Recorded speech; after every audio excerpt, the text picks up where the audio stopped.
a JAMA study published actually quite recently, and we've known this stuff for about 15 years anyway, but it's another big meta-analysis of, is a little bit of alcohol good for you?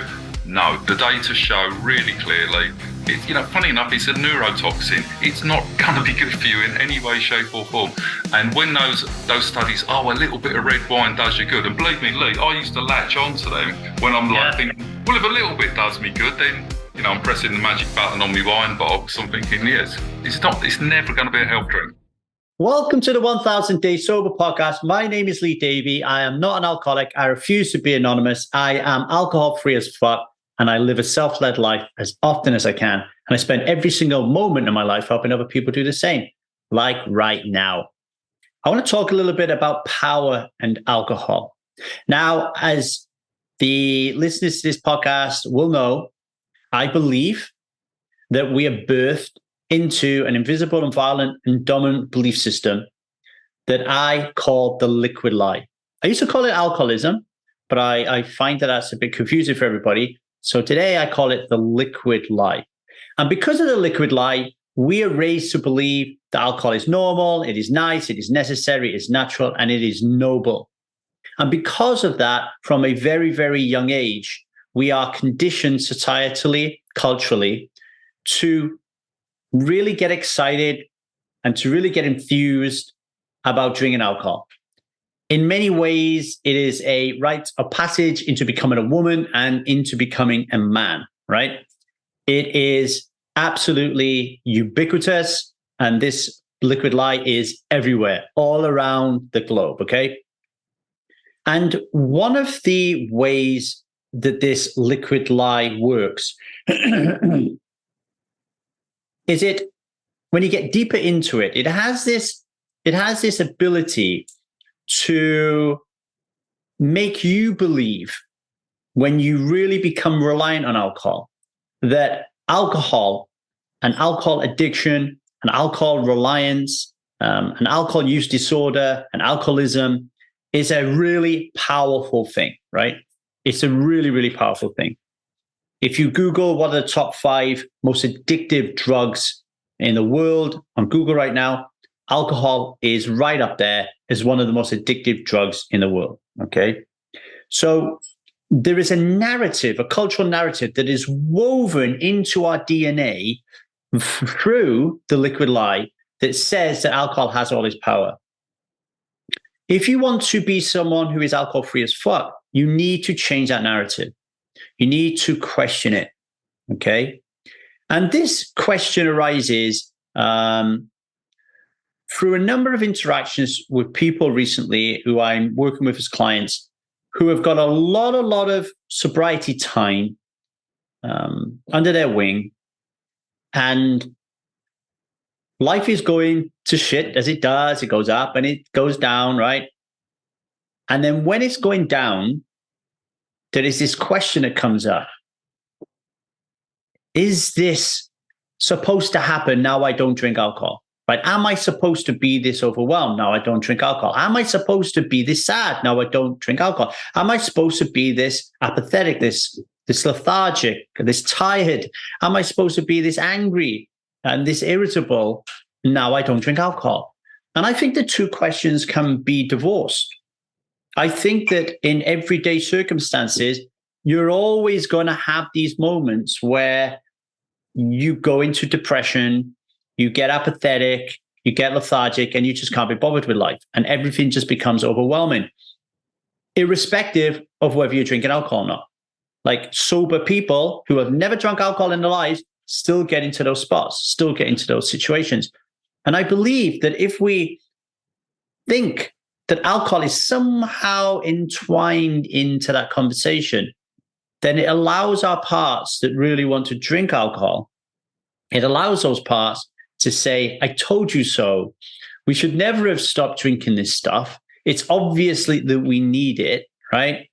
It's so powerful that we really need to do this. And then there is the worry that we can relapse, right? Also, at a certain point in time, we have to ask ourselves, when are we going to be done with alcohol? When are we going to be able to just say, you know what, this is no longer part of my life? It doesn't have the hold or the grip on me that it used to. I don't feel like I need it like I used to. Like, at what point does the narrative change and you understand the liquid lie and you take away the power from alcohol, right? That's what I'm getting at. And that's what I wanted to talk about in this introduction, because I think it's really, really, really important. Really important. Like, for me, in my own personal journey and loads of people that I've helped through coaching, there is a beautiful moment where you're just like, wow, it has no hold on me anymore. And that's because you have made the choice, consciously or otherwise, to rely on your own power and your own innate wisdom and your own guidance. And I just want to quote a conversation I just heard on a Netflix Netflix show called The Witcher, right? So The Witcher's in the woods and he's looking after this powerful young woman called Cirilla. She's likely the most powerful woman in the world. And the Witcher turns around and says to Cirilla, you are afraid of your power. You have power beyond measure, but you're scared of your abilities. Maybe, he says, if you truly embrace who you are, if you truly embrace that power, then you will be able to access it whenever you need it. And that is really speaks and gets to the heart and the guts and the brain, the operating system of what we're doing here at Strive. Is to work our way through all the challenges and all the obstacles to a point where we can look in the mirror and accept that we have a very, very powerful innate wisdom within us that has the answer to most of our most disturbing questions, including alcohol. We know deep within ourselves how to experience all the ups and all the downs that life can give us without alcohol. We know how to do that.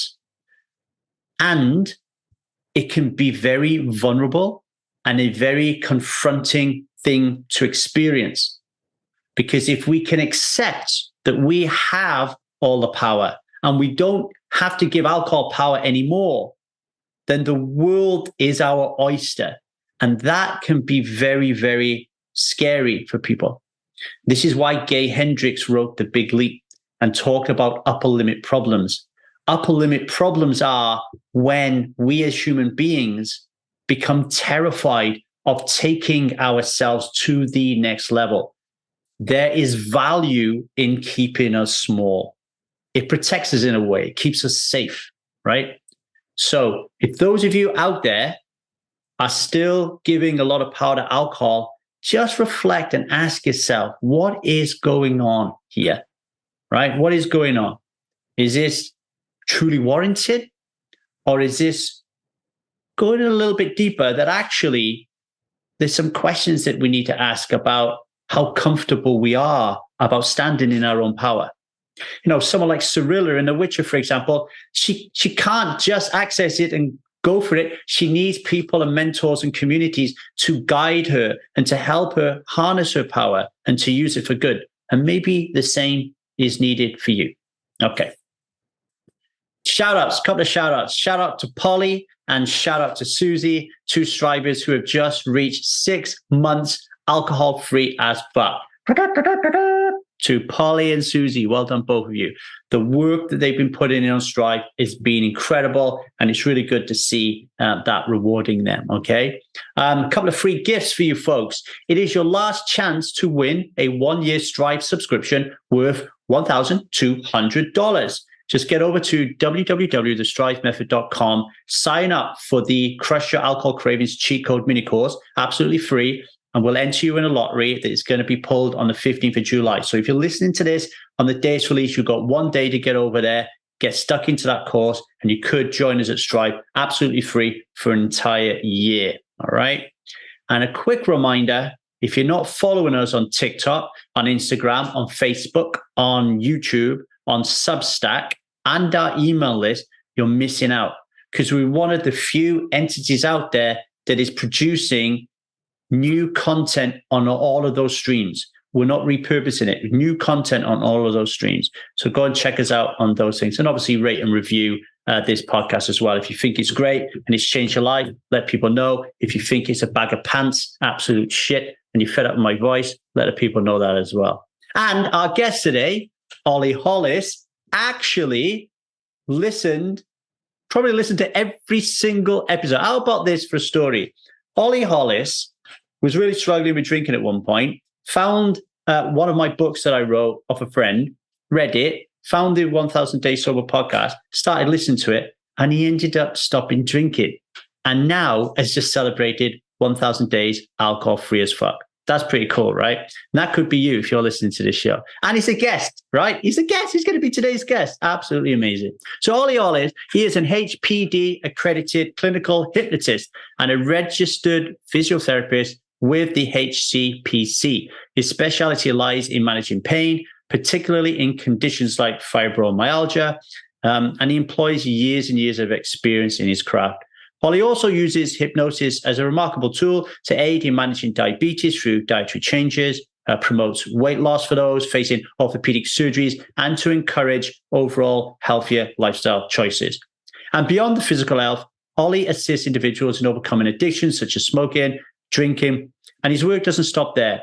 He addresses various anxiety-related issues, and he helps people conquer everything from stage fright to specific phobias, okay? If you want to work with this amazing, incredible human being, then check out his links in the show notes or email me at thestrivemethod@gmail.com, and I'll put you in touch with a fella, okay? Oli is also a striver, and like I said, he recently celebrated 1,000 days sober. If you don't want to do the math, that is 2.7 years. Boom, boom, boom. Very, very good, right? So that's why we asked him to come on the show. And that's what this show is about. What is it like to get to 1,000 days sober? How the heck do you do that? Listen to Oli Hollis and find out. Oli, I would have already given the beautiful people at home an introduction. So let's just get straight into it. You know, what was your journey like that led you to the decision to be, as we call it, Strive, alcohol-free as fuck? What were some of the pivotal moments that made you decide to even try to get on that path? Oh gosh, it's a very banal story. It's like so many other people. I suppose I kind of first realised I had an issue with alcohol, like back in 2003 when I went for marriage has fallen apart, and I went to see a counsellor, thinking, right, how do I fix that for the future? And she just kind of casually asked, do you drink? And I'm at that point, I'm just saying, well, a bottle of wine a night. And she just kind of raised an eyebrow, I can't do it. And that was the first point I was aware that other people thought that was perhaps too much. I mean, there we go. So that was 2003, did nothing about it. 2006, of course, it's escalated as it tends to do. I'll cut a long story short. I didn't want to join AA because that's obviously the only game in town in many places. I kind of went online. There was a secular organisation called Life Ring. I kind of got some sobriety days and weeks under my belt with them. And then I don't call it a wagon, but, I went back to drinking. Had a lot of success later with something called HSM, Hello Sunday Morning. Mm-hmm. And this is before, this was back, it was kind of different then because I rejoined it because I fell off a wagon again. And in HSM, that's actually when I first came across your book. Somebody, actually, funny enough, my partner now, but then she was just someone on HSM gave me a copy of your diary book, and we'll probably get back to that. Drank again. What was the next one? Golly. I think I may be leaving sort of bits and pieces out. So it's always this tension with kind of going, I know I'm drinking too much. I want to do something about it. Sometimes it was kind of under control. Sometimes it was less under control. And it went absolutely bananas in 2020 with the pandemic when I just found myself with so much time on my hands. But that was just an escalation of quantity. The quality was identical to that process. And slowly, I'll shut up in a moment. It's just that idea of I've got to do something about it. I've got to do something about it. And although I'd kind of read your work in 2016, and you'd mentioned one thing in it, which was the Great White Space, and by God, did I find the Great White Space. When I returned, I thought, what can help? Oh, that Lee Davey bloke. And you had a load of podcasts. And through 2020, certainly the pandemic ended 2020, I'm just listening to your podcasts very regularly, right up to the point where I stopped drinking. It was that was the journey, and it was just yours as a voice. I think I wrote this. It became your thoughts. Your thoughts became my thoughts. I listened to what you said. I agreed with a hell of a lot of what you said. And I just wanted a reassuring voice that I could do this. And, at the time, you was very much using the Prochaska model of change. Certainly, you mentioned that. That really chimed with me, because it's the thought of, I get it. Change doesn't happen overnight. It can be like an evolution. Yeah. Because I'd had the experience of a friend, a lady I was going out with back in 2007, 28. In 2010, she just had this epiphany and bang, stop drinking. And when someone says, I'm going to stop drinking, and you kind of go, yeah, we'll see how that goes. She did. Didn't touch a drop after that. And she had this epiphany. And I'm like, all right, how did you do that? And Lee, she would tell me, and it would go in one ear and straight out the other. And I'm kind of going, when you just can't hear the words. I've done too much talking again. No, you haven't. It's great. I mean, people, the audience will be really relating, and there's loads of good stuff in there. It's like, I mean, the first thing that comes up for me is you said you're drinking a bottle of wine a night. This is what I want really draw people's attention to. It's like, I did a post today in social media. I haven't posted it yet, but I did it. It's like, you're drinking a bottle of wine. You suddenly realize, because something has happened in your life, that this habit, or for a want of a better word, is actually super destructive. And then you try to stop and you reach out to help, but your circle is full of people who also drink that one bottle a night, or drink it in a different way. So maybe they don't drink the bottle a night, but they drink 15 pints every Saturday, 15 pints every Sunday, and then bottle off the top shelf. So they look at you and they're like, well, we can't really help you, mate, because there's nothing wrong with you. Because if we was to say there was something wrong with you, then we'd have something wrong with us. So it can be quite an isolating, terrifying experience, right? Yeah. You can. And so, I mean, I don't know what you told people. I work. I've worked in healthcare. I work in the NHS simply. So I'm around a lot of doctors. I will talk to doctors, and they'll kind of go, "Oh, that's okay then." And I've heard this thing that a doctor will tell you if it's okay if you're one unit less than him. It's okay. If you're one, it's all relative how we gauge it. I mean, by the end of my kind of drinking career, for want of a better word, I would have given anything to have gone back to a bottle of wine a night.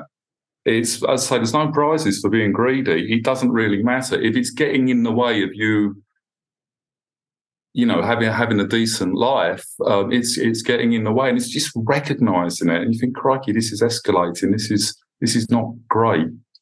There was one of those moments, when someone, you draw little red lines, and I remember thinking, gosh, I'm never going to drink for breakfast, and then you kind of go, well, a breakfast beer isn't actually so bad after all. It's quite refreshing. It's a decent way of starting the day.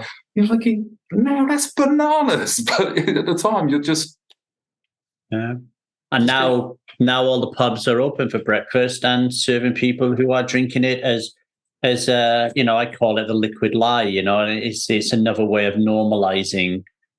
It's like you go in for your eggs and bacon and have a kind of gram of Coke or a little kind of like a shot of heroin. Like, it's just bizarre. But we had this striver called Louise from Australia. She only drank a couple of times a year, and she joined because even that was frustrating for her. Like, she drank like 4 or 5 times a year and was like abhorrent because she knew that this was just poison. There was no value in it.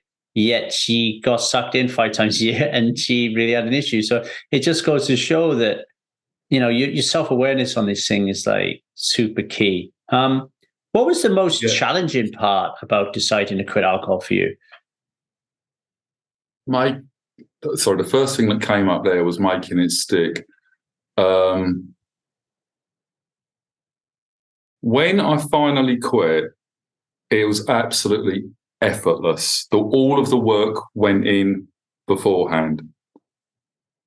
I've done the willpower, I've done the kind of acceptance, surfed every urge. And now I look back and I think the whole context has changed. But at the time, and it's really, obviously I knew it was coming on here and I'm trying to think, gosh, what was so difficult about it? When right now it's so simple. I think you just have to reframe who the hell you are. There's this thing which was so important, and it just takes over your bloody life. Even when I had extended periods of sobriety, like once of about 18 months and once of 9 months, and many little times of a month or two. And even when you're not drinking, you're thinking about not drinking. I didn't even think about what once I finished your podcast, Lee, that was it. I was done with them as well. And I didn't even think about alcohol until I had a client of mine who was wondering about alcohol. And I thought, okay, let's see if I can help him with some of your stuff. So that's actually the first time I've thought about alcohol since I stopped drinking. But the challenge at the time was it's the relationship with it. You just have this relationship with alcohol, and it's all consuming. Even when you're bloody sober, it's somewhere in your head, and when it's gone, it is gone. It's just lovely. Well, we have a striver at the moment, and I will reserve her anonymity. Just going to trying to get her onto the show, actually. But you said something that fits into the part of the journey she's on at the moment, and where I'm stepping up and trying to help her, is this thing about thinking about not drinking, right? So you and I are at a stage in our life where we never think about not drinking. Like I never spend any time craving, feeling triggered, deciding whether I should drink. I don't have any nostalgic, like I'm going to go to the beach after I've spoke to you. It's going to be full of people drinking beer. I do not have a single pang of like, oh yeah, I could do with that. Like, yet this beautiful woman who I'm helping at the moment on Strive, who's like gone like over 170 days without having a drink, like absolutely amazing. She still spends a lot of time thinking about not drinking. And for me, and let's just play around with this, I'd love to have your thoughts and views on it. I'll share my view on what I think is going on with my male, masculine, fix-it energy, and then you can give your point. I've got enough of that myself. Yeah. I think that one of the struggles that people have is this forever question, right? So it's like I just cannot wrap my head around not drinking forever. Yeah. So what I'm going to do is I'm going to make it 30 days or 60 days or something. And I think that's fine. I do like the AA idea of 1 day at a time. It makes like perfect sense. But on the other hand, you are opening up the possibility, the opportunity for the parts of your personality that really relied on needing that alcohol to keep themselves. You're giving it hope that, well, it could happen again in the future. Whereas what me and you have done quite successfully is we've actually got our old paradigm of alcohol, which is like alcohol is normal, nice, necessary, natural and noble. And we've said, no, that liquid lie, as I call it, that belief system doesn't fit into our worldview anymore. We now have a worldview that is like, alcohol kills people and it's fucking terrible. And it does. For me, it's like alcohol has zero value in my life. Yes. If you still are wrestling with the forever question, it's because there's a part of you that thinks that alcohol has value. So your worldview still says it can be part of your life, or it's valuable in some way. And then that in your lowest moment can come along and bite you on the ass, I guess. Yeah. What do you think? I think I really like that. I mean, I'm looking outside at the sunshine, and even in those extended periods of sobriety, I've got this sorted. I'm sorted forever. I remember feeling that this is sorted forever. And why is this different? Maybe we can explain. But then there'd be a sunny day, and I'd be kind of going, "Oh no, I mustn't drink." And it's that question of, do I have to do this forever? That forever's a bloody long time, and you think, will I be okay? Because just to be factual about it, no one can know what's going to happen tomorrow. One of the things, and thinking about that reminded me of actually a really big challenge. I kind of think I can do anything. I know better now, by the way. But at the time, it's like, I can white knuckle it. I can be like a Spartan. I can do anything. I can moderate. No, I'm going to be able to moderate. Okay, I didn't moderate that time, but I'm going to be able to moderate. 400 times later, I'm still telling myself, I've got this. Why haven't I got this? It took 16 flipping years for the penny to drop. I'm such a slow learner, but that was a challenge, realising, Ollie, you ain't got this. Now it's different. I ain't putting no effort into this now. I don't even recognise the problem. That's the difference now. But that was the challenge. How do I beat alcohol? Because you gave it power. Yeah. And now you don't. Couldn't give a monkeys. Yeah, well, it's like this is part of the liquid life for me. Is if you Google right now what are the top 5 most addictive drugs on the planet, alcohol is in there. The story around alcohol addiction, you'll read, like, if you come up, like, it's like, take me as a coach, for example, right?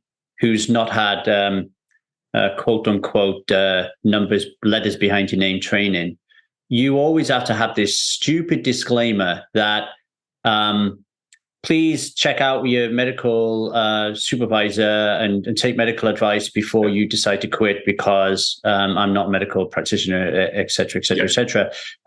That to me is just part of the liquid lie. It's like, if I stop drinking here, I could die. If I stop drinking here, I'm going to have really serious consequences. Now, whilst there are people in the world who are like that, it is not my experience that they're listening to this podcast, and it's not my experience and it's not my experience that they come to Strive. I've never had anybody come to Strive who cannot stop drinking alcohol and can do so without having any issues with it physically. I mean, you got to think, after 7 days, that shit is not in your system anymore. So it becomes purely a psychological, environmental issue. Like, it's not in your system. So I think the build-up that the liquid lie creates of it being this absolute monster. Cigarettes is the same, even worse cigarette, like fucking huge monster. And then you figure it out that this is not doing anything for me. You're able to change your paradigms cognitively. And it's like, oh shit, I don't crave this thing anymore. I can't even believe I did it. But that was the thing, because I think you and I stopped smoking, because we talked about this. Yeah. Alan Carr, when Alan Carr had demolished, Alan Carr, the author of the cigarette books, because he did the fag book before the cigarette book before he done the alcohol, he demolishes every reason you've got for smoking. It's like, well, I smoke for this, I smoke for that, I smoke for the other. 30 reasons later, you kind of go, all right, I cave in. I haven't got a reason to smoke, and for me, that was enough to put the last cigarette out. Didn't want another cigarette since then. With alcohol, my final realization of was just how futile I was. I was literally trying to drink the world, every bit of beer in the world, and the futility of that. I just laughed at it. It's like, and the phrase was, and it wasn't my phrase. But it was like, there's never enough. No matter how much you've got, Ollie, no matter how much you've got. I had beer in my stockpiled in my oven. I don't cook, but I had it, and I'm like, I've looked in the oven, there's beer in there. That's just bananas. And it's like, there is never gonna be enough. There's never gonna be enough. So why do you even bother? And for me, it's a really banal, it's a really trivial insight. But that was the epiphany at the end. Why did you? Sorry, I'm going off on a tangent, but I don't want to forget it. Why did you change the terminology to the liquid lie? I quite liked the invisible, violent, dominant, beneficial system. I thought that was good. It's because I still call it the invisible, violent, dominant belief system. But what I wholeheartedly believe is the reason that belief system is invisible is it doesn't have a name. So I called it alcoholism because it's alcohol and an ism. Yep. But I think that's too confusing to people because they will recognize alcohol, because alcoholism, the common terminology of it, is already indoctrinated into the liquid lie. Yeah, got it. Right. And it's got stigma. So I was like, okay, the liquid lie is a lot easier than that. The other change I'm doing is we've never really used alcohol addiction. It's not something that we kind of jive with. So again, it's very stigmatized. So we're using alcohol reliance a lot more.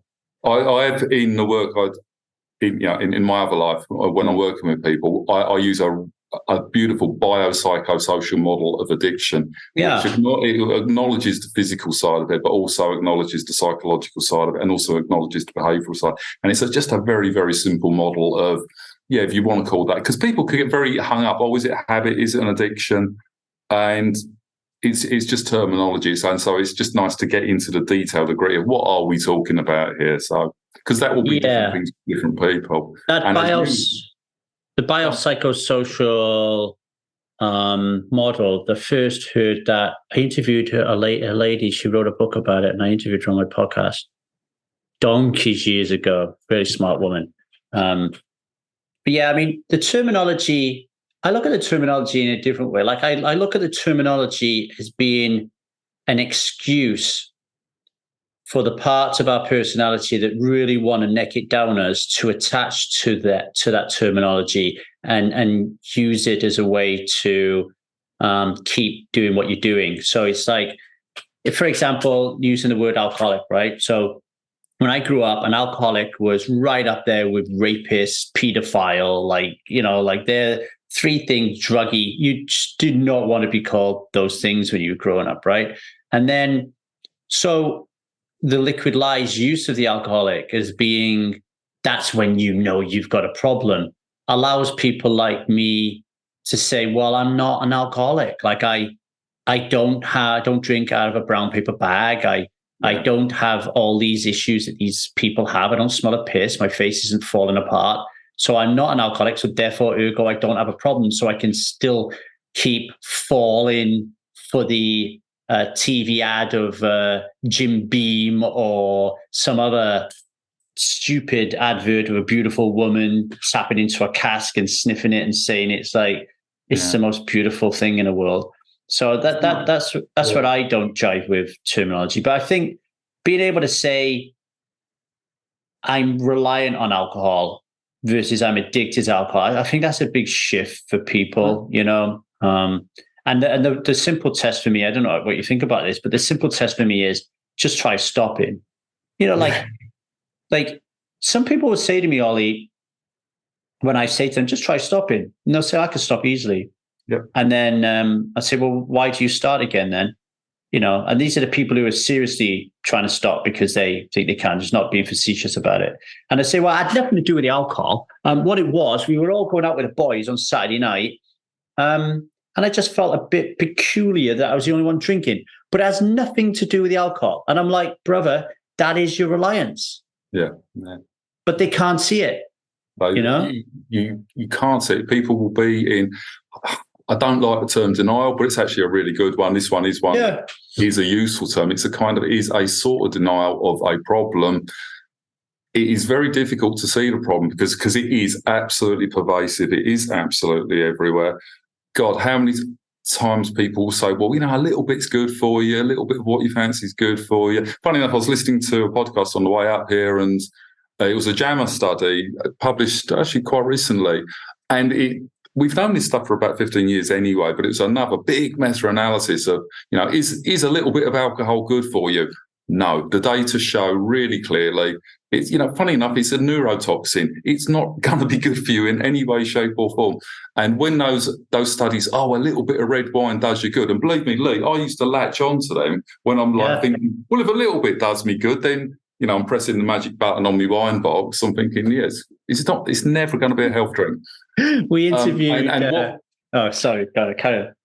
No, it's just this idea that, we know that those data are confounded with things like a lot of the people who were showing up in the abstinence groups as being like having health issues. They were people that drank to health issues and then they abstained. We've known that for a long time. It's a nice little analysis anyway. All right, sorry. Yeah, with the red wine, it's like it's a resveratrol. And we interviewed Dr. Will Cole on here. We've interviewed him twice on here, I think, actually. And he said the amount of resveratrol you would need in order for you to get your healthy amount, you'd have to drink fucking cases of the shit on a day. Like, you'd never get enough resveratrol in your system, right? Yet we believe another really good one on the wine. There's a great book called All Marketers Are Liars by Seth Godin, and then he crosses out the liars, and there's another word, I can't remember what it is. And he tells a true story about a guy, I can't remember his name, and he created wine glasses designed to drink certain types of wine, and he sold the story that your wine will taste better in these glasses because of the way that I've made them. And then the wine culture bought into it, and then this guy was able to sell his glasses for, like, I don't know, thousands and thousands of pounds, because these wine enthusiasts were dipping their wine into his glass and going, oh my God, this tastes so much different than having it in an ordinary glass. And then Godin goes on to say, you get the wine expert and you stick him in a blind test situation, and he cannot tell the difference between a £200,000 bottle of wine and a bottle of $2 chuck. And it's just all in the story, right? And I remember once again, when I went from wine to beer, I was drinking wine, and I used to you play this little game, I'm a connoisseur, I'm only buying the expensive wine. And when that starts sort of ratcheting up a few quid, if you just, eventually when you're on the cheap stuff, you I'm not really a connoisseur, am I? I'm just a pisshead. It's just that this little realization that it's the alcohol that I want. And by then I was under no illusions whatsoever. But yeah, the illusion persisted for quite a while. What were some of the misconceptions? What are some of the misconceptions you think that people have around alcohol, reliance, addiction, whatever you want to call it, and recovery? Yeah. Definitely one of the ones, which is a really common one, is this idea that if I can actually function and hold down a job and I don't get, I never drive under the influence, if you can tick a whole bunch of ticks in your life, I can't possibly have an issue with it. Even if, I try not to be judgy, but, you I think when you've lived it a bit, you can see other things, you actually have got an issue. Yeah. You will see it in somebody else before they will see it in themselves. So I think this business of I am functioning, not a functioning alcoholic, but I'm functioning. Later they might label themselves that way. I think that's a big one. It's absolutely everywhere. It is this idea we don't. You've actually mentioned this before, but you don't have a choice in it. You do not have a choice in drinking. It's thrust on you. Very, very few people will have that kind of awareness to go, I don't want to do this. Most people don't have to go down. Most people will moderate, and they will. I'll speak for myself. I was at one end of the bell curve, not down there with them underneath the bridge, But although I remember this guy, Brian, he was, AA 30 years, one of those solids. He was saying when he was on the park bench, they would look down at the junkies on the other park bench, and they'd be going, well, we're not like those junkies, we just do this. Golly, I've forgotten your question. It's just everywhere. Misconceptions. Yeah. I think it's just people. I look at alcohol and I do not see it as benign. I do not see it as harmless. I actually I think if I conceptualize it anyway, if I bother thinking about it, it's as a neurotoxin. I think, you've got to be a little bit careful with it. It's got a history. It's got form for addiction.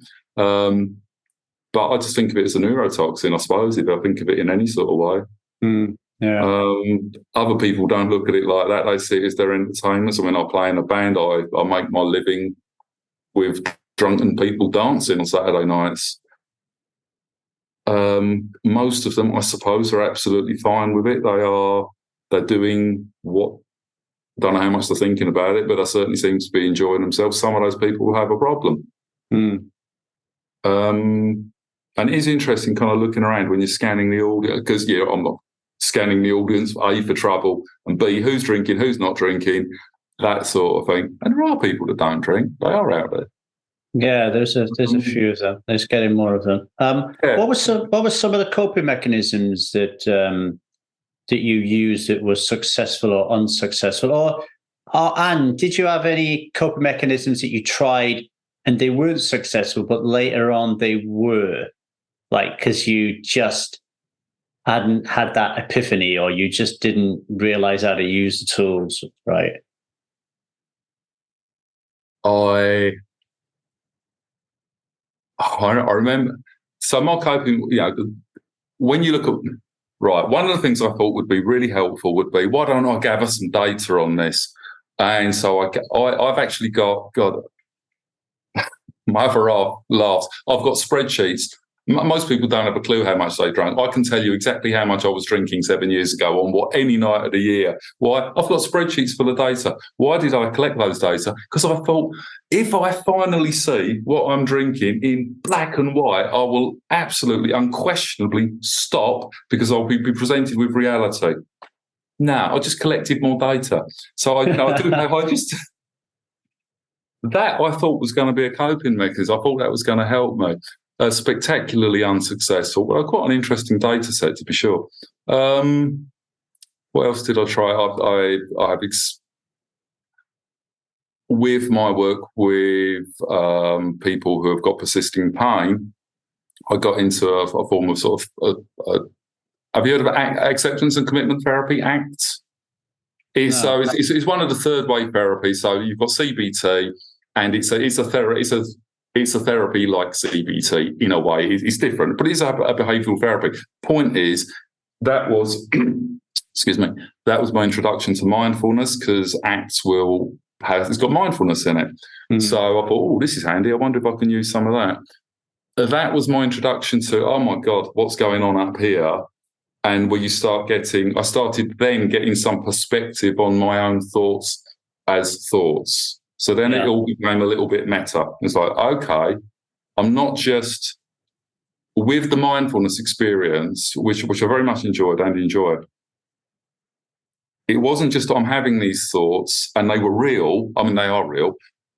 They're their own thing. I was getting tied up with the content of the thought until I learned how to distance myself from that content. So that was an interesting coping mechanism for me. I used that to realise that I'm having these cravings, I was calling them, because everyone does. And I was realising it's just sensations, it's thoughts, it's images, it's feelings. So I tried some of the mindfulness techniques with it, to a greater or lesser extent.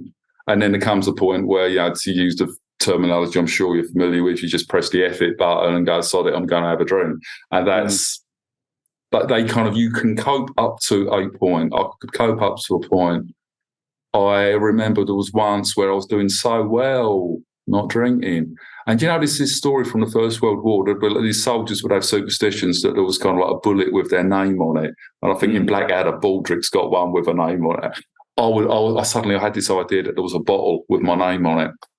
And I thought, it's going to get me. At some point, it's going to get me. And, of course, that's your excuse at some point, just to press the bucket switch and start drinking again. It's a strange life. I don't miss it. If you're tired of losing the battle to alcohol cravings day in and day out, then you need to learn the alcohol paradigm hack. This hack turned me from a 2-decade-long drinker to someone with virtually zero desire to drink. And the best part, it took a matter of days, not months. And you can put this hack into action today. And if you want to learn the secret, head over to the description code below to watch my brand new 100% free course, The Crush Your Alcohol Cravings Cheat Code. And if you're quick and sign up before July 15th, we will stick you in a raffle to win a 1-year Strive membership. And that's valued at $1,200. So it's $1,200 of value that could change your life just for registering and watching this free course, okay? So get over there, be seen, be heard, matter, strive on. We love you. See you later. And back on with the pod. My dad, actually, he's doing so well. Fair play to him. He's smoked for like 60 odd years, you know. He's going through his biggest run. But his attitude around it with me, and I think it's because what I do for a living as well, is very protective and judgmental, and probably that's because I've been so judgmental of him in the past, so he doesn't trust me. But when I ask him about it, his attitude is, well, you know, like it is what it is, and if I want to drink, I'll drink. And what I find with that statement, and it's like this theory, you know, that I use in Strive about every desire or want emanates from approval, security, or control. I've noticed in this business how many times what we do or we don't do is tied into real childhood issues that result in you requiring to fill your approval cup from outside of yourself, right? So like, you know, it's like my dad is saying in that statement, you know, I think he's saying in that statement, in my educated opinion, I cannot fail because you will think less of me. Okay. So if I tell you I don't give a fuck, and that if I want to drink, I will, then I can never fail. Yeah, so when I do fail, I'll just say, well, I told you I was going to have a drink. And I see that this fear of this, it's like this fear of like it's a forever question again, as well as a part of that. I'm not saying it's all of that, but surely part of the forever question is, well, if I say I'm never going to drink forever and then I do, I'm going to look like a right idiot. I'm going to feel shame. I'm going to feel guilt. But a lot of it was going to be like, what are those people out there going to think of me? Because I've told them I'm never going to drink again. And now that I have. And for me, it's kind of like, no, I'm never going to drink again. If I do, I'll deal with it when it gets to that point. But right now, where I'm at, I don't want this thing in my life ever. Not for 30 days, like forever.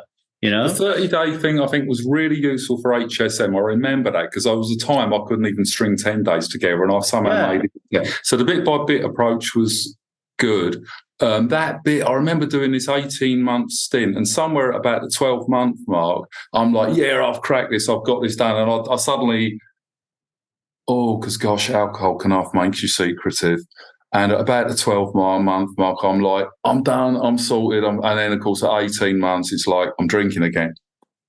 And then you have to manage all of now I've got to keep it quiet because people will see me drinking again. And you asked me, you said, did I want to remain anonymous? Now, the thing that feels totally different this time, it's difficult to say. It's just, it feels identical to when I stopped smoking. When I stopped smoking, I just know that's it. I'm done with it. When I stopped drinking back in September 2020, it's like, that's it. I'm done with it. Totally gone. So I don't have to worry about this now because I'm sorted. But that point of the forever, when you are still kind of captivated by alcohol, forever seems a really, really long time. Now it's like that sounds fine. Yeah, it's you kind of have to reframe. I think you actually become. Do you become a different person? I think you do. I think for me, I definitely the way do you become a different person. I like the model of Krasimir Dabrowski in Positive Disintegration. So, not familiar with it. Come. So he's basically saying there are different. So do you know, like Eric Erickson talks about that we go through different stages of development. Yeah. But it is. I'm a bit familiar. I'm not very familiar, but a bit familiar. So he talks about going through different stages of development, but it's chronological. So like, if you can imagine a video game, let's say between the ages of 0 and 5. I'm going to butcher this because I don't know it verbatim. But if, let's say, during that age, you were developing your picture and vision of yourself in the world, and that you are accepted in all of your glory, perfect or otherwise, by your peers and your caregivers who are like feeding and mirroring that back to you. And then you're going to come out of that stage with a healthy sense of shame or an unhealthy sense of shame, as using that as an example, right? It's not picture perfect, Erickson. And then if you come out of that stage with an unhealthy sense of shame, then you go into the next stage of development, which could be autonomy, but you're going into it and you haven't vanquished the foe from the previous level of the video game. You haven't killed the shame monster. So now you're going into the second level and you're injured a little bit because you've got this shame, and now you're trying to get autonomy. And so each stage, you don't defeat the end boss and move into it in full glory. You're limping into these different stages until you eventually become a fucked up adult who decides just out of the whim you're going to have 4 kids, and you're completely incapable of looking after them because of the way you grew up, right? So this is like the classic reparenting. What Dabrowski says is we can be in different stages of our life, irrelevant of how old we are. Okay. So we could be like 45 and still be, to use a movie metaphor, and still be stuck in the Matrix at 45. And the world looks like this. You're really just reacting to the world around you. You are receiving your approval and your security and control from outside of you. You're very codependent on everybody outside. You do what the system tells you to do. You follow the government's orders. You follow the rules. You follow the societal norms, and you get married in a church even though you don't believe in God. You have kids. You buy a car. You buy a house. And he calls this like this is like it's not even level 1. It's like the lowest level. Okay, so when I realized I had a problem with drinking, in hindsight, I can see that I was in that non-level, like I was in the Matrix, right? Yeah. And what happened and what is happening to me now is I'm positively disintegrating as I go through levels, going from a caterpillar who was just like, following all these rules and not even thinking, to becoming this butterfly, which is somebody who has a very, very secure attachment style, somebody who resources their own approval, security, and control from within. He's very mindful, very compassionate. The 8 C's of self, 5 P's of self, using internal family systems. And a good example of that, is this morning, me and my wife had a bit of a set to this morning, nothing too out of the ordinary. And I had to receive some feedback from her, right? Now, when I was in the uni level, as Dabrowski calls it, when I was in the Matrix, the way that I would respond to getting that feedback was I would be judgmental and defensive and try to back my corner. Yeah. Now I've gone up a few levels, not saying I do this 100% consistently, but this morning, I could feel my heart rate elevating, and I was able to just slow it down, just breathing while in the same vicinity as her. I was able to shut my fucking mouth. I was able to listen to what she was saying, and I was able in the end to say, I hear what you said. I'm going to reflect on that. And this is what I'm hearing from you. How can I help you, et cetera, right? So I'm communicating. Because I'm positively disintegrating, I'm learning how to communicate more effectively. I'm learning how to ground. I'm learning how to self-regulate. I'm learning how to do all these different things, right? So that is a long-ass answer to your question. Do you become a different person? Yeah, I am becoming a different person, and I haven't finished yet. And one last thing, and I'll shut up, is this is, I think, why Strive really struggles from a marketing perspective, is I get it at a much deeper level. I don't want to help you, Oli, to quit drinking alcohol. I want to help you get up those levels so you're positively disintegrating into the butterfly I want you to become. But people don't want that because they love the matrix. Do you remember? It's thank you. As I'm listening to that, because you get information and you hook it onto stuff that you already know. Yeah. I believe it. My first degree was in philosophy, and I'm listening to you and I'm thinking, oh, this doesn't half remind me of Heidegger in a way. Oh gosh, and now I've forgotten the flipping point I was going to make. That's such a shame. The Matrix. Yeah, Lee, I've lost it. I have lost it. I can remember the Heidegger point, but that's really not the interesting. Well, Plato's allegory of the cave is another really good age-old philosophical view on this. Like this is the thing. This is not new. Like I don't know how long Plato was had his quill out, but it was a long time ago, right? Yep. It was, these ideas that, we are not seeing reality exactly kind of as it is. It's all, there are filters. Definitely with the shadows on the cave, that idea. Definitely with the Heideggerian idea that we're thrown into a world. Definitely with this idea of, the developmental stuff I'm not really across, but the behavioural stuff more so. The thought that does occur to me, because I remember, how much of it comes from earlier life, how much of this idiot drinking just comes from, that was a bit judgmental, wasn't it? How much of that behaviour does it come from earlier life? I don't know. I know I could never find a cause for me drinking when I kind of looked for it, other than it's like if yucky stuff comes up in here, I would have alcohol and that would kind of squash it down. So if I had anxiety, I would drink and, the humanity, the anxiety has gone. And of course, how does that work out? You end up having more and more to squash and back and up and down the anxiety until you're drinking lots to get rid of the anxiety until the penny finally drops. Is the alcohol causing the anxiety? I think it might be. But that's an interesting moment where you kind of go, this stuff that I think is really helping me calm my anxiety. Right. Well, when you're going through those levels, somebody who's in the uni level, for example, you can have a conversation and explain to them your theory or your logic and your rationale around alcohol causing anxiety. So you're actually caught in your own perpetual loop.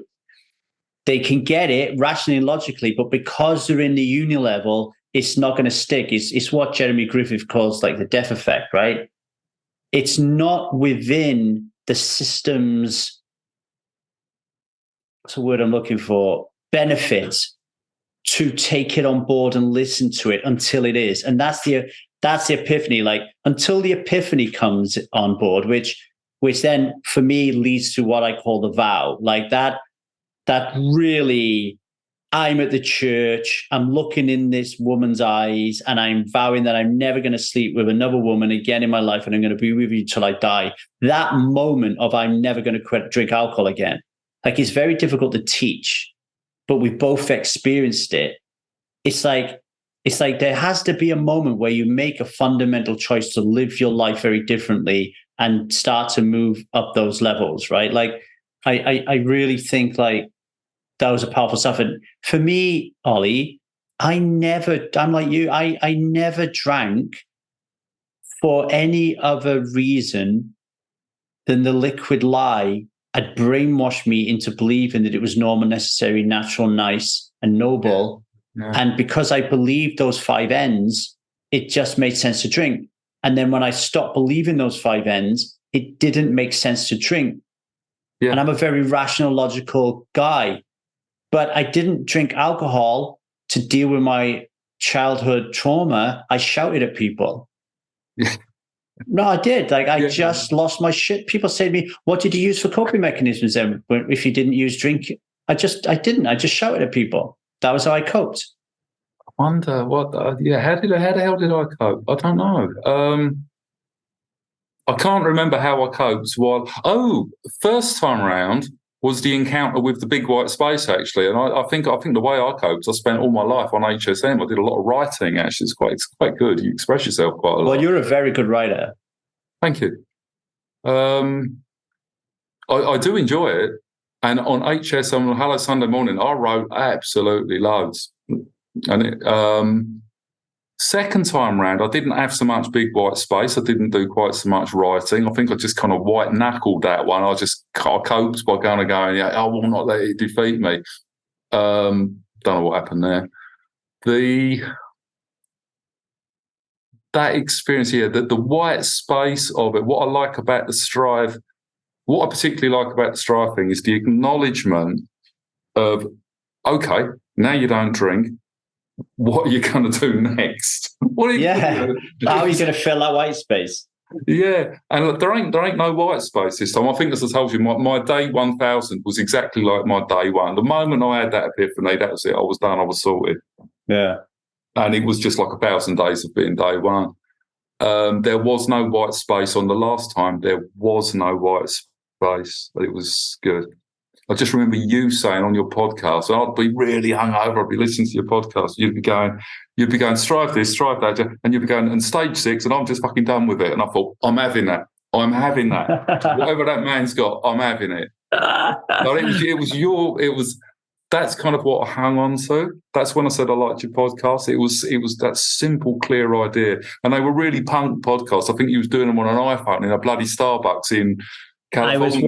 I would go to Starbucks and work there all day. And when I was living in Tujunga Canyon, and then I would just talk about how I was thinking and feeling during the day. It was actually inspired by Gary Vaynerchuk, because he kind of does the same thing. It's like and that book, the first book you read that I wrote, it wasn't really about alcohol per se. It was just getting my thoughts and the way I think out on paper, because I had this thing where I want to be a bastion of light to allow people to express their thoughts, no matter what they are, free from the chains of societal conditioning, right? So if I want to tell you that last night I had a dream about my sister where I was having sex with her, right?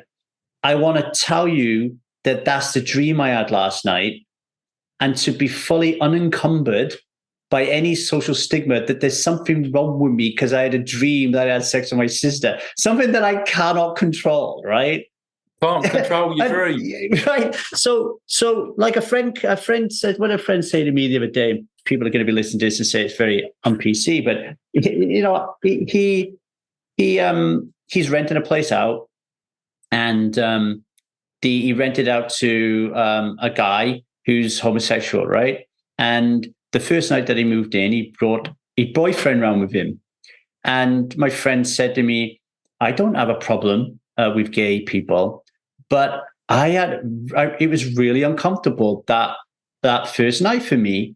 And I want to talk to you about why that is. Like, do I have a problem? Right?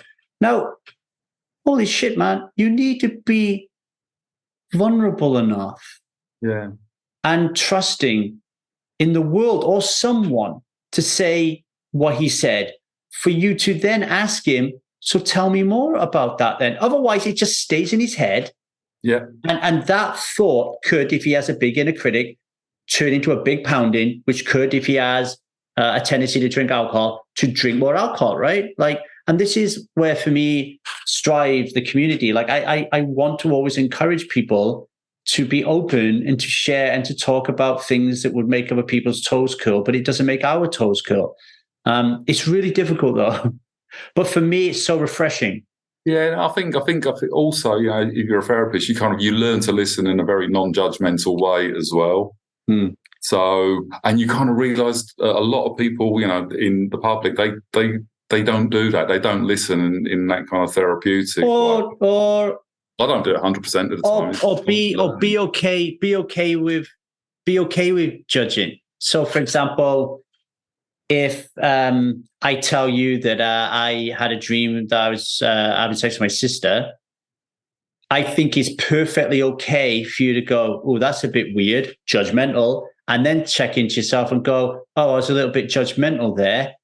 What's going on for me here? Why is this an issue for me? I think that is perfectly okay. I got to be honest, when I do my marketing or I'm on the podcast and I'll go into this societally conditioned way of saying, at Strive, you will find a judgment-free community. And I stop myself and I almost want to write, at Strive, we will judge the absolute fuck out of you.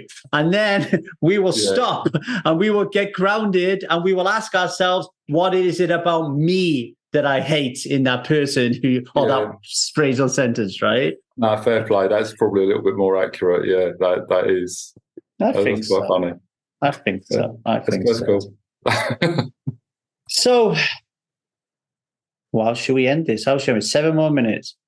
What do you wish more people understood about this liquid lie, as I call it? Gosh. Let me have a little think about that. Like, do it. I've got a very good friend at the moment who's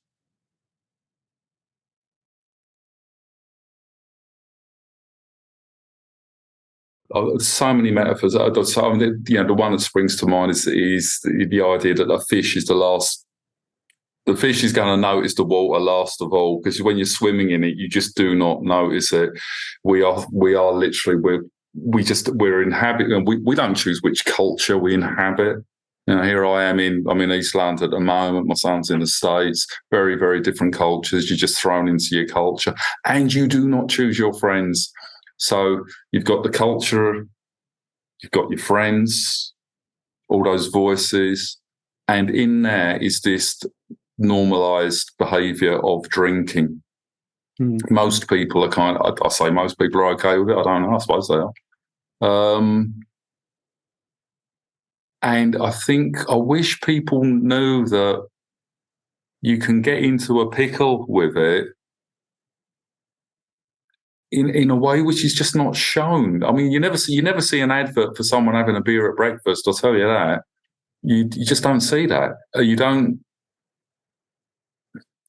don't see how the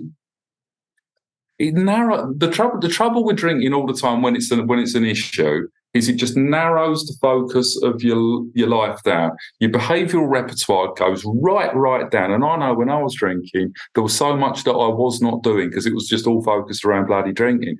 That does not happen overnight. It's a slippery slope. Now, you must know, because there are some people and they just take to alcohol like that and they are off and running. But I think for certainly I was a little there at Strive a little bit. The people I met on HSM, the people I've met in Life Ring, it's usually a slippery slope type thing. Like your lady who was just drinking just a couple of drinks a year. My first friend who had the epiphany, again, wasn't drinking much in terms of quantity. And yet, this substance, it can occupy your thoughts in a really big way. And I think that's what people don't appreciate about it. That it can just kind of get under your skin. How does alcohol get under your skin? How does it do that? Well, do you know what just come up for me as you're saying that is I'm doing a lot of editing at the moment for the poker documentary that I'm creating. So I'm using this software called DaVinci Resolve. Oh, I know that one. You know it? Okay. So it has big learning curve. It has different tracks, right? So a track is like a space or a path where you can put some video in there, audio, and there's different tracks. So what I was thinking when you said that then, Oli, was, for me, I don't know what you think about this, but there's this track and it's your life, right? So you have this track and it's your life and you grow up as a kid. Let me just use my track. Grow up as a kid. Your dad's left you before you're even born. Your mum meets another dad. He's emotionally incapable of taking care of you. You then have 4 kids, so your wants and desires and needs are not taken care of because there's 4 of you and you've got a pot of piss and your dad's working around. You're half Chinese, you get bullied, etc., etc. That's your life track. And throughout that track, You've got trauma, you've got inner child wounding, you've got people leaving you and divorces and heartbreak and all this kind of stuff going on, right? That's your track. Then you've got this other track, and this track is alcohol, right? You're drinking alcohol. You start by drinking a baby sham and blah, whatever, but it's a different track. They do blend in a way, but they're different. And what I mean by that is there'll be lots of shit in the light track that we are not dealing with and we are not taking care of, which keeps us stuck in the matrix. And alcohol and the alcohol track, when we blend with it, it's a convenient tool that just keeps us stuck in the matrix. It just dumbs us out a little bit. A client of mine just went 150 days without drinking at a big bender, and then he was out of it for a week. So think about it, right? If you're out of it for a week after you've had a bender, how can you deal with the fact that you've got trauma, or you've got to see a therapist, or you've got to see a coach, or you've got to like learn to speak to your kids' left brain and right brain? Like, how can you deal with all that shit when this thing's fucking you up? No, Lee, I love it and I like the tracks, but I was going to say, look, you were looking at a bloke who had years worth of real hard data of how much alcohol was fucking me up. And I'm looking at the data and I'm analysing it and I'm still going, yeah, but I wonder if I can manage it somehow. And it's like, well, anyone else would just look at those data and just go, no, how's it working out for you, Ollie? It's not working out at all.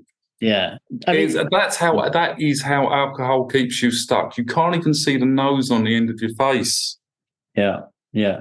And because of the normalization of the liquid lie, it's really, really difficult for you to stop because you're just so afraid of what the world would look like without it. Hey, like, it's because you don't. I was thinking about this. I don't think you know who you're going to be when you've stopped. You don't know the person you're going to be because all you know is your identity is so context dependent as a drinker. You know that you stop drinking. Who the hell are you going to be? Now, as it turns out, I'm really happy with who I am this side of it. Yeah. But I didn't know that side. I was afraid of it. I was afraid of what's it going to be like. It's bloody fine. It's better than fine. Yeah. And there is no effort involved in it. But when you're drinking, you've got an identity that is alcohol dependent, and it does keep you stuck, and you can't bloody let it, or you feel like you can't let it go. Yeah, which is why. And just stopping drinking is not enough because you have to let the identity go. I let it go for 18 months or 9 months, but the identity was still there. That's what that's what kept me stuck. There's a chef table pizza version on Netflix. There's an Italian chef on there, and he became huge, and huge popularity-wise, but huge weight-wise. And he said, in order for him, and then that led him down a road of drug abuse, alcoholism, infidelity, lost his wife, lost his kids, but he's still this massive celebrity. He said, in order for him to recover, he had to kill this person he'd become. Yeah. So he went to the hospital and he had a drastic stomach surgery, which virtually cut half his stomach in half. And now you look at him and he's still huge, like 6 foot or tall, but he's built like a brick shithouse and he's strong. He's not fat, right? Like he's not overweight. But he said, I had to kill that idea. I had to physically kill that thing somehow for me to be able to get over it. And I think that's what you're saying, that this is the vow for me. Like it's Robert Fritz's fundamental choice, primary choice, secondary choice, right? Like you can make the primary choice to stop drinking, but if you do not make that fundamental choice to in strive how is it to live a self-led life or to live more consciously, it's going to be really difficult to stop drinking. There needs to be something more powerful than I'm going to stop drinking, because you'll just end up white knuckling it.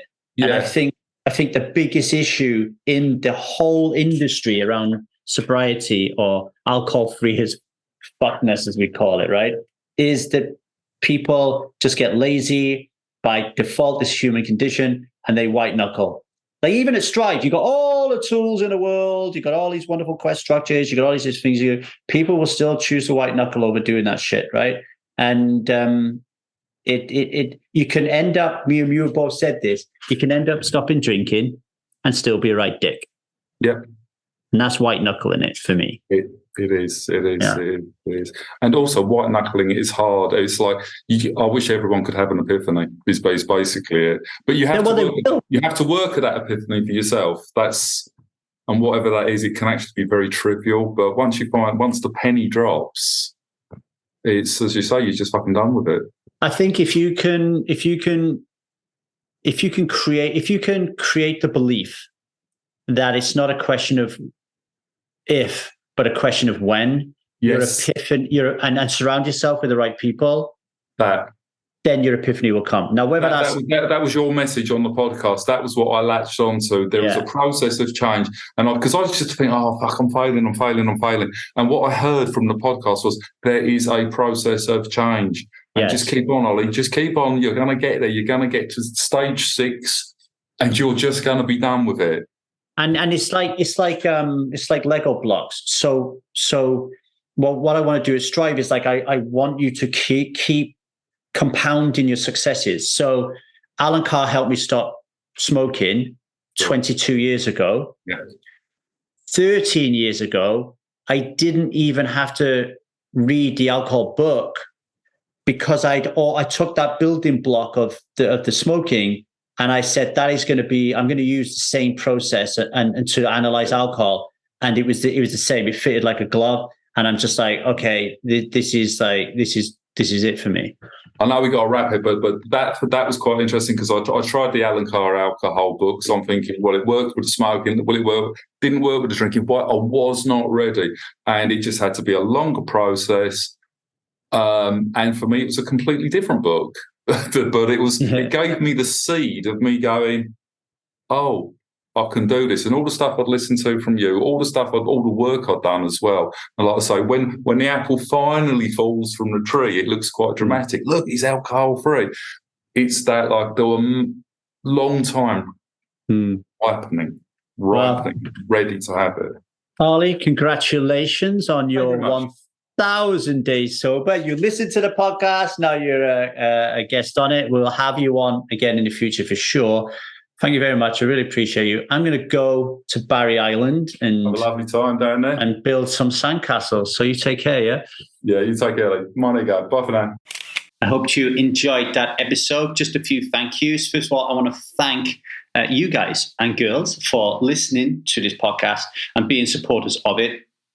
Many people stop drinking alcohol just by listening to this podcast. I get a lot of people reaching out to me, thanking me for that, right? So give this to somebody as a gift today, or rate and review the podcast. If you can rate and review the podcast on your local podcast player and tell somebody about it, you could change somebody's life today, okay? So thank you for listening, and thank you in advance for that piece of service. Also want to thank our producer, Stan. Stan is still currently in the Ukraine, fighting the war and producing our podcast, while his family is somewhere else in the world right now, okay, apart from him. So everybody send out your prayers and your love. Stan, we love you. Thank you very much for everything you do here. For you out there, if you are starting to think about, contemplate, reflect on your relationship with alcohol, you do not have to do this alone. Yes, you drink alone, but you don't have to stop alone, okay? And if alcohol is not your thing, but you are starting to feel that you actually are living a parts-led life, the ego is getting in the way too much, so you're not happy with the way life is going, then reach out to us at thestrivemethod@gmail.com. Just say, Lee, and just tell me what is on your mind, and we'll start to have that conversation. Strive community is a beautiful place where you can start to feel seen, heard, and matter. It's where you can get community, and it's where you can start practicing what we call the 8 C's of self, our core values, right? Of creativity, curiosity, connection, compassion, courage. I can't remember the rest of them, but there's 8 of them, right? And we have our quest structured. So we have assignments, and they're really interesting, exciting. At the end of them, we say to you, come on, do this quest, right? Get involved in this challenge. And strivers are really finding it exciting, and they're working their challenges in these areas that are going to increase the amount of time they spend in self-energy, in a state of flow. And that has amazing repercussions for the relationship you grow with yourself, and for how you how you reach out to others in your life, like how you parent, how you are as a child to your, not child, but a son or a daughter, how you are in your relationship with the person you share your bed with, and how you behave with your employees, right? So reach out to me at strivemethod@gmail.com if you want to learn more. Okay, much love, everybody.